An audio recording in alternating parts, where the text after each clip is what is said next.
I fucking hate this chair so much! It cost me $1,500 in today's money, which will be $2,000 in tomorrow's money. It also cost me a week of days, which will be worth 1 day tomorrow due to temporal deflation. I like the look, but the chair's back bites one's shoulder blades.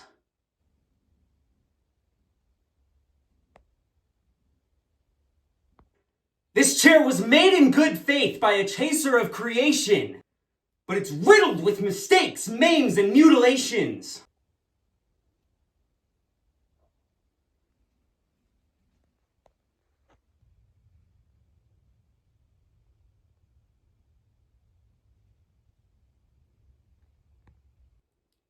And today, it's subject to an anatomical ablation.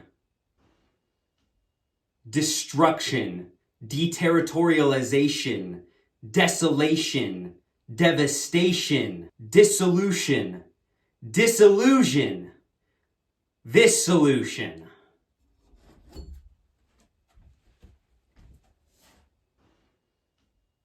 My rage won't be contained. I'll make this chair pay for failing to attain first place in the mind behind my face. I'll split every splinter from its neighbor and set the multiplicity ablaze in fragmentating conflagration. And there won't be ashes left when I accelerate their dissipation! And if I'm being honest, I'm only actually angry at the second line of mine thus spaken.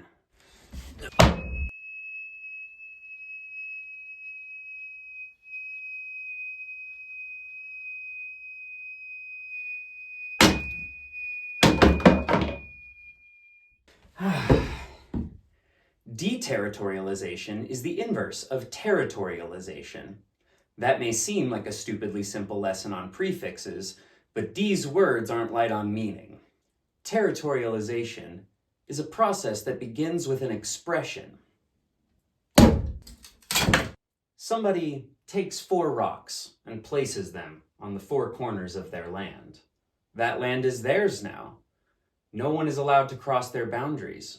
So known are these laws of nature that when someone violates the 4-corner rock placement boundary, the order word kill is spoken and obeyed by those who know the language. A territory has been formed. The landscape hasn't been changed, but the rule of law has entered the chat to mark imaginary edges, which are to be enforced under threat of deterritorialization of minds from faces. The creation of an imaginary space, which has very non-imaginary consequences, is territorialization. The first ever currency marked the beginning of the first territory of exchange. And I won't cite any sources on this bit of wild speculation, but we people, we humans, were not the ones to mark out that first territory of exchange. Whoever did that is far, far older than we are. All that we have done is mastered and manipulated the rules under which such territories operate. We have overcoded currency to be exploitative of those who don't have enough information. And we built social systems which fail to deliver enough of the right kinds of information to the majority of people.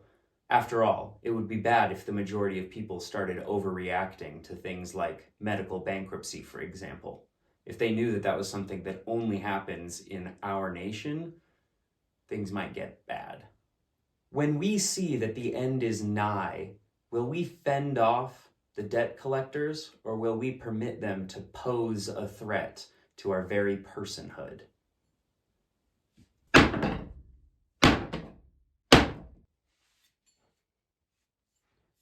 I won't answer rhetorical questions like that.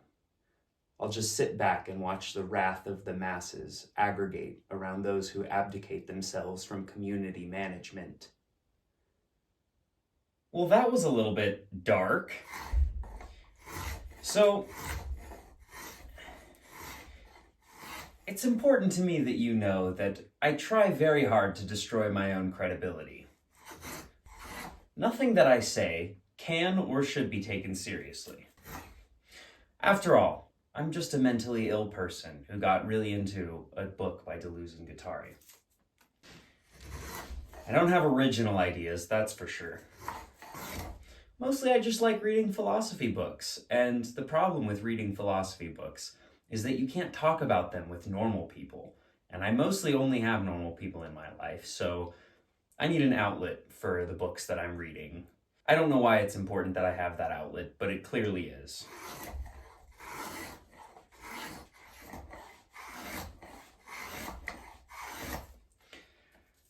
On the topic of Deleuze-Guattarian philosophy, while reading 1,000 Plateaus, I came to an interesting, not conclusion, this is nowhere near a conclusion. It's hardly even an anecdote, it's just a little detail that I noticed. Deleuze and Guattari make reference to rhizomatic structures and arborescent structures. The funny thing is, I'm a woodworker, and so it's literally my job to rhizomatically divide up and separate arborescent structures, trees, and then recombine them in new and interesting ways. So it's nice when I read something like that and I go, retroactively, the whole time I was doing rhizomatic arborescence or arborescent rhizomatics. I don't know. I'm doing it though. This is schizoanalysis. Making a rhizome, it's what I've been doing the whole time. All of these videos are just context, just me building context in order to justify some piece of art. And right now, I'm justifying the destruction of that ugly-ass, horribly uncomfortable chair. Of course, I'm going to justify that by claiming that creativity and destruction are the same thing. And I'm going to make reference to Deleuze and Guattari's deterritorialization and territorialization. Because again, no original ideas and not much of an interest in citing sources beyond just vaguely gesturing towards a book that I'm reading. So, that's all this is. Don't read any further into anything. If you're reading into art, you're doing it wrong. Art is right there in front of you. Obvious. You don't need to dig further. There's nothing behind the mask. You're probably wondering what's happening right here, right now. I just wanted an excuse to make art, and this is art. It's being made right now.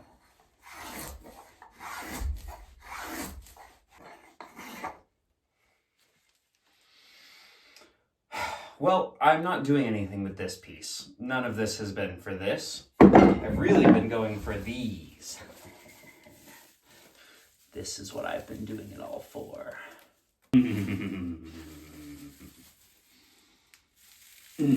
Delicious.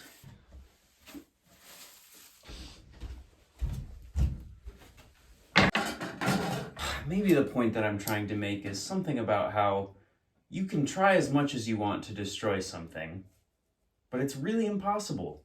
You only ever end up creating something new. I find a lot of joy in making something without knowing what it's going to become.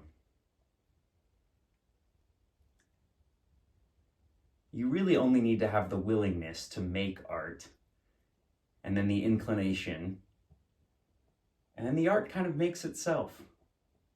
It's a bit uncanny. It's as simple as sparking a lighter and watching the flames roar.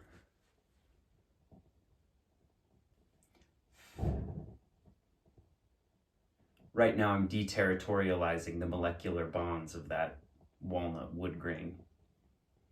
It's weird to think that this was a living creature at one point. If you know anything about Slavoj Žižek's concept of the undead, my woodworking definitely constitutes undead.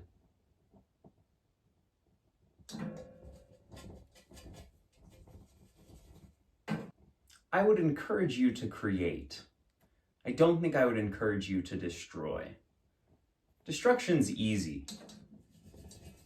Swinging an axe into a chair, no problem. Lighting a lighter, trivial. making all of that destruction mean something? Now there's an interesting challenge.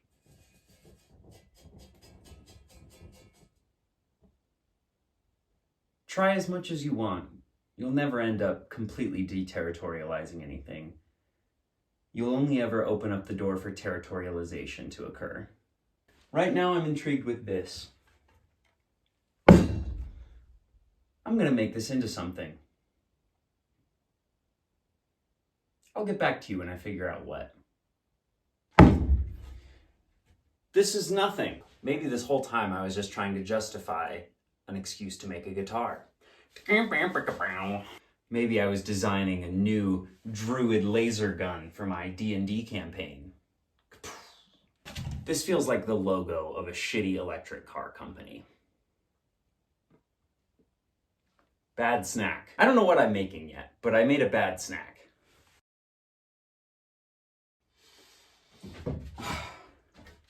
I woke up this morning from a fun day of costume building and video recording yesterday, and I went to go make myself some coffee. And there was a bunch of walnut ash in the bottom of my coffee pot, and the extremely toxic finish that is covering the walnut had baked itself into the coffee pot. If you're making art, as I am, there are two general ways that you could be doing it. You could be planning out every specific detail beginning to end and then executing those details as best as you can, beginning to end. Or you start with a vague inclination, a willingness to make art, and then you just start exploring. You meander off into the great blue yonder, or whatever, and I know very well which camp I stand in. It's obvious to me which of those two I am. And now I have to interpret this. Auto-interpretation. Making the art and as you go, interpreting it into something new. What that means is that constantly during my artistic process, I'm reevaluating, reinterpreting, remaking, redeciding, reterritorializing. Reterritorializing is interesting because it's different from deterritorialization or territorialization. Reterritorialization is when something breaks down, breaks apart, is dissolved, and then reconstitutes itself, comes back together again. For example, if I were to take these two chair legs and then destroy them, wreck them, randomly recombine them rhizomatically, and then make them into another leg of something, then that would be a reterritorialization. From leg into non-leg, back to leg. That's a little bit different than just from leg to not leg or from not leg to leg. That third articulation adds something that the second and first didn't. I spent the beginning of this video deterritorializing to the maximum that I could. And maybe I am interested in reterritorializing, bringing back into a self-consistency in a way. This is going to be a table leg. That's what I'm going to do with this. I'm going to make a table and use this as one of the legs, and then I'll use that table to make some example about something philosophical. Actually, philosophy won't shut up about tables, so this should be pretty easy to do now that I think about it. Let me go find some other ingredients. Let me go find some other table pieces to rhizomatically join with this table leg until I have a table. Alrighty, here's a tabletop and 3 other legs, and 4 legs plus a tabletop sounds like a table to me, so let me put these together and then we'll discuss. Boom, it's a table. There's no coffee in here, it's just creamer because, again, my coffee pot was full of wood ash.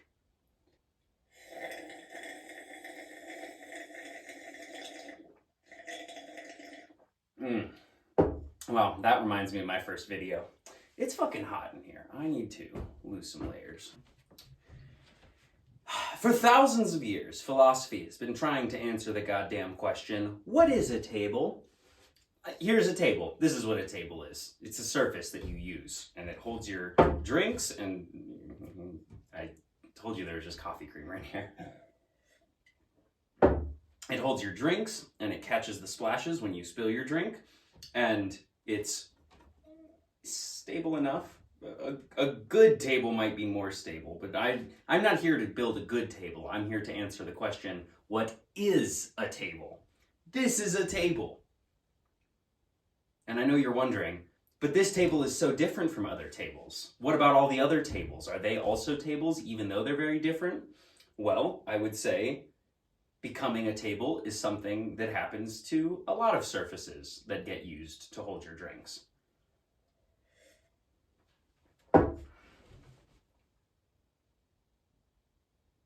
Actually, this is kind of boring. I don't actually care what a table is. I've built plenty, and this is not one of the nicer tables that I've built. Here, look at the nice table that I have built. Solid cherry. You love it, don't you? Part of auto-interpretation is that you get to just change your mind arbitrarily throughout the process of making art, and there's no guidebook to tell you that you shouldn't have changed your mind. So that's what I'm going to do right now. I'm going to change my mind. This is not a table. This is a sculpture. It's a piece of art. Let me prove it to you. Voila! Now it's a piece of art, no longer a table.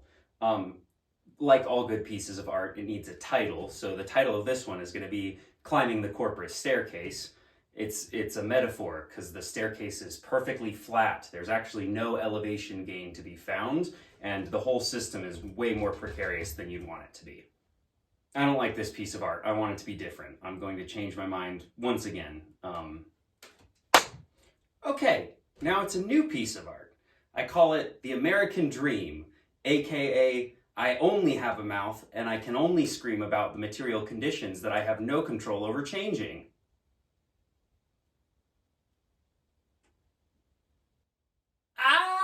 You might say that the American Dream is kind of like the girl of your dreams in that she doesn't really exist. What you have or what you get is very different from what you dream to have or get. And the sad truth is the majority of people who dream of making it in this country just aren't going to. I fucking hate this piece of art now too. This is despicable and disgusting. All right, next. Boom, there it is. Now the tool that was being used to destroy the chair has become a part of the table the chair has also become a part of. And my question is, did the axe and the chair become the same thing when the axe was used to destroy the chair, or when the two of them were separated from themselves and recombined rhizomatically in a new medium, in a new form? Do you like when I play with form and function? Do you like when the tool is the art and when the art is the tool? What do we think about that? Personally, I'm not feeling it. I don't like this version of this piece of art either, so I'm gonna just bang my head against the wall until I think of something different. Okay, got it. This one's the one.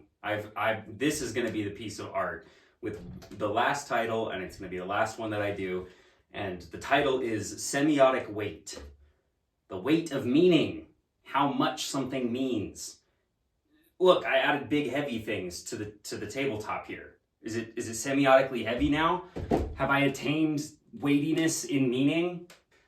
I know that I didn't. I know that I failed. This is nothing. This is worthless. How do I make this piece of art a piece of art? Oh, I've got it. I'll incorporate other failed pieces of art that I've made into it. 1 second. I do have some failed art around here. I was working a job briefly where I was required to rehandle a sledgehammer. I was given some advice on how to rehandle the sledgehammer, which I promptly ignored. And then promptly, on the second impact of the sledgehammer head, it broke. And the greatest irony of all is that before I broke the head off of the handle that I was so certain I had done correctly, I labeled the handle Queen Oathbreaker. Oathbreaker was a hyperstitional statement that brought itself into being, because I did promise that I knew what I was doing, and I broke that promise. I didn't know what I was doing all along. So rather than, this is too big of a handle, this is too much to incorporate into this piece of art, so I'm just going to isolate Queen Oathbreaker here and incorporate this in. Then it'll be a piece of art. Ta-da! Now it's a piece of art, and it has its own title on it. Queen Oathbreaker. It's still not good enough. You can probably infer the brand of this tool, but I'm just going to request that you don't, because I don't want to be repping any brands. The new title of this piece of art, I'm onto a new, this isn't what it used to be anymore. Now it's called process art. And process art is art which happens as it's being consumed. You might say to yourself, that's not art, that's a waste of 18 gauge brad nails. And I would say, you don't know what art really entails then. What the fuck is smoking? I don't know what just started smoking all over the place, but there is curls of smoke happening. I'm gonna go put this nail gun down. I don't recommend any brands. Build your own nail gun from scratch. Don't buy it from a big corporation. All right, this is the piece of art that I was intending to make.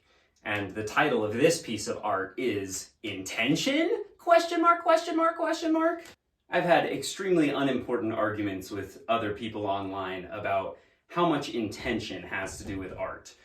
Basically wondering, is intention required to make art? And if so, how much? Other people say, yes, there must be intention for art to be made. And to that I say, what about all the art specifically made with the intention of not having intentions? What about that art? Do you think I planned this? Do you think I knew what this was going to look like when I started? No, not a chance. Did you think that I was going to start by making a table and then somehow ended up making the most absurd sculpture anyone has ever seen? I didn't really expect that either, but here we are. My coffee creamer's all gone.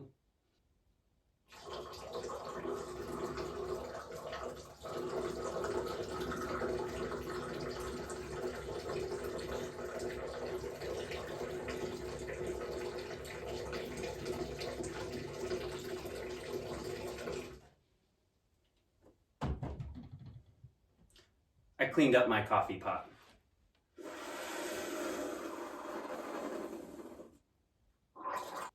Wait, fuck, I forgot to add something to the art. One sec, I'll be back. All right, sorry. Now the piece of art is called Obfuscation, hiding what really matters. What do you make of that? Fucking leave a comment. Write a comment down below. Asking for comments feels weird. Getting people to comment under my videos like boosts me in the algorithm, but I don't actually really want to be boosted in the algorithm. That doesn't feel like a fun or exciting thing to me. If I start doing this whole endeavor with the goal of making money, it will taste so bad in my mouth that I will vomit it back up and reject it completely. And that's not me. That's my digestive tract making that decision for me. I have no control over whether or not I try to make money from this. It just simply can't happen. Let me interpret what I've got here. It's not enough. It's not enough. I need something. It's not art yet. It's still just a table. It's still just a table. It's still just a table. It's holding my drink. There's nothing about this that isn't a table yet. I've been trying to make it a piece of art instead of a table. Fuck.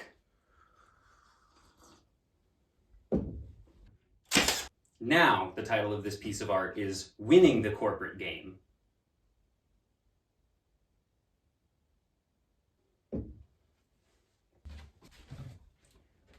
And now it's called Rhizomatic Arborescent Cyborg. All right. Now it's done. I finally got it. This piece of art is called Double Articulation. Double Articulation. Do you like it? This is my piece of art called Double Articulation. It has two things that move. See if you can figure out what that means. This time, I'm sure I've got it. This piece of art is called assemblage theory. Mill you, mill me, mill us all, grind us to dust. It's a perfectly good chair. There was nothing wrong with it. What bothers me even more is that I tried to make a table and then failed, and then tried to make that table something else, and in the end, I still have a flat surface that holds my drink, which means I still have a table, which means that I've failed to fail. Truly, none of this means anything. I just can't stress enough how little any of this means. This is the aerogel of semiotic weight.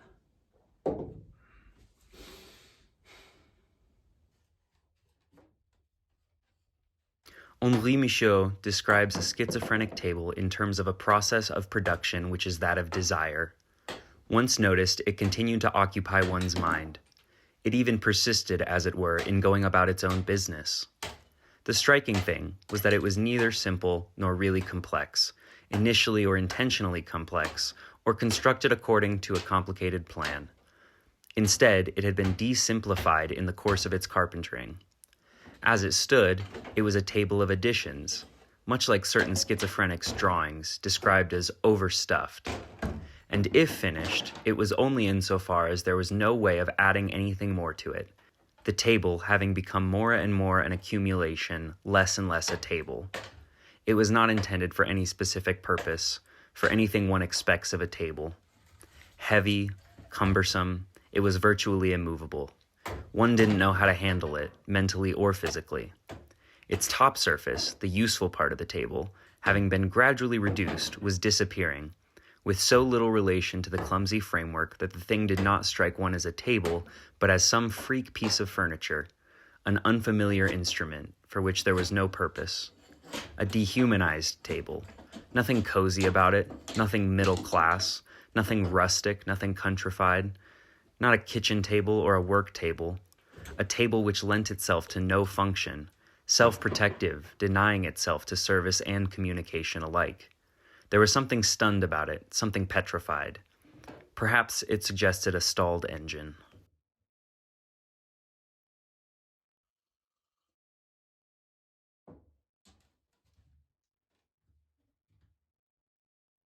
I'll see y'all on the next one when I bring this 7-part series to a close.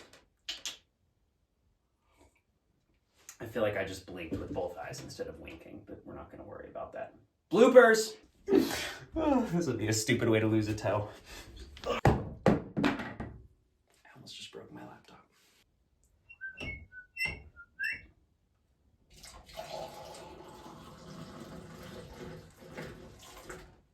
That went surprisingly well. So, in conclusion, nothing that I say means anything.